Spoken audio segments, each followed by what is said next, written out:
Well, it's Medical Monday with the Center for Occupational and Environmental Medicine. Dr. William Weirs is here to talk about the importance of our diet. Is it true that you look at a diet as a critical piece of human health? And you and I have been talking during commercial, but extremely critical. That what goes in the body is going to come out with how you look, how you feel, how you act. Critical is an understatement, I would say.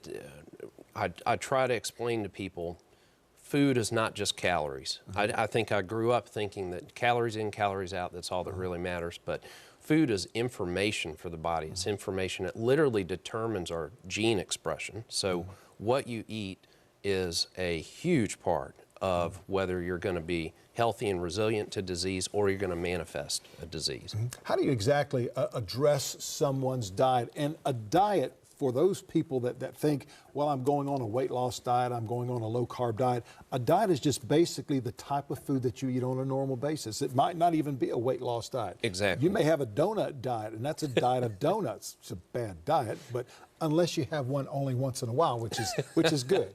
Which I admit, yes. How do you determine, how do you address someone's diet?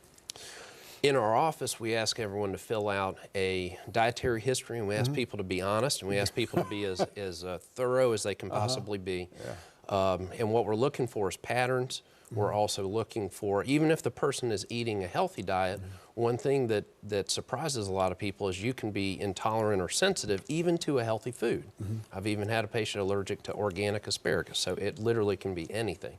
So we're looking at what's the dietary pattern, is it good, and then if it's good and there's still a problem, is there something additional we need to dive into? We look at that so far as what the individual is eating on a day-to-day basis. So many people eat processed foods that have so many chemicals, so many additives that are man-made. These are not natural additives that are there. How bad is that for the body? In general, I tell people if you have to have a chemistry degree to understand what's on the ingredient label of the food, I don't know if I would eat it. So it's refreshing to read the ingredients and understand everything that's in there. I usually tell people, in general, if you shop around the perimeter of the store, or if you can get the food in the shape that it would have looked like several thousand years ago. So if you're going to eat an apple, eat an apple. If you're going to eat a chicken. But if it's sliced and processed and in a box, that's when I'd begin to question it. And folks are getting, a number of folks are getting more organic. Yes. Where they're looking at things that are naturally grown, that don't have additives, don't have pesticides, don't have chemicals. It's a more expensive way of buying groceries, that's for sure. But the long-range effect is so much better than, I'll call it, the junk that's out there that people put in their bodies. Exactly. So I just beg people to try to eat the cleanest whole foods they can find, the least sprayed, the least contaminated. I think it's just a kind of a common sense principle, better safe than sorry, because we don't know what a lot of these chemicals are going to do to us going forward. And you talk about the rainbow colors of eating, especially when it comes to vegetables. I like to have at least 5 or 6 different colors in a salad when I eat that, and that's where you're getting as much of that nutrition that's naturally out there for you.